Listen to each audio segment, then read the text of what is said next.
చేసేటప్పుడు ఎందుకు స్వామి ఎడం వైపు కూర్చోబెట్టి చూడవచ్చు, కానీ ఎడం వైపు భార్యకి స్థానం అంట. అందుకే శివపార్వతి శివుడు పార్వతి అమ్మవారు ఎడం వైపు కూర్చోబెట్టుకుంటాడు. అలా కన్యాదానం చేసేటప్పుడు కుడివైపు కూర్చోబెట్టుకుని కన్యా చేస్తాం. ఈ కన్యాదానం చేసినప్పుడు ఫలితం ఏంటి అంటే త్రిగుణీకృత అగ్నిష్టోమ అతిరాత్ర అప్తోర్యామ శాంతపన వాజపేయ పౌండరీక అశ్వమేధాది. మీరన్నిట్లో ఇవన్నీ హోమాల్లో ఏ యాగం పేరు ఉంటారు? అశ్వమేధ యాగం పేరు ఉంటారు. ఎలా అన్నారు అది? లోక శ్రీమారు వాళ్ళ నాన్నగారు రామచంద్రుడు వేస్తుంటాడు, పేరాన్ని ఉంటాడు. అలాంటి అశ్వమేధ యాగాలు 14 ఉన్నాయంట. శతకృతు 100 ఉన్నాయి.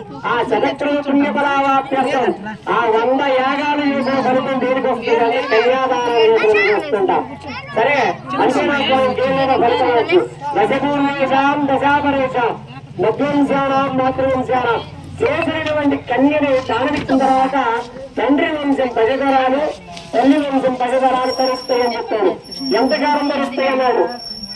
ఈ భూలోకంలో అలానే ఆదిత్య లోకంలో ధ్రువలోకంలో అన్ని లోకాల్లో గల సూర్య భగవానుడి చెందకు ఒక నువ్వులు రాశిగా పోసిన తర్వాత రోజుకి ఒక్కొక్కటి తీస్తే ఎన్ని సంవత్సరాలు పడుతుందో అంటే సంవత్సరాలు శాశ్వత కైలాస యోగ్యతా శక్తి అన్నాడు.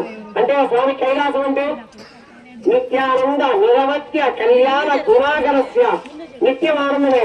ఆనందం అంటే నవ్వితే ఆనందం కాదంట, నిత్యం ఆనందం.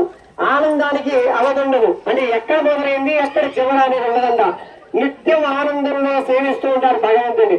అలాంటి ధర్మ అర్థ కామ మోక్షాలన్నిటికీ కూడా ప్రసాదిస్తానయ్యా కన్యాదానం చేసేంత మాత్రం చేతనే అనేసి శాస్త్రంలో ఖచ్చితంగా నిక్కచ్చిగా చెప్తారండి యొక్క కన్యాదాన ఫలితం.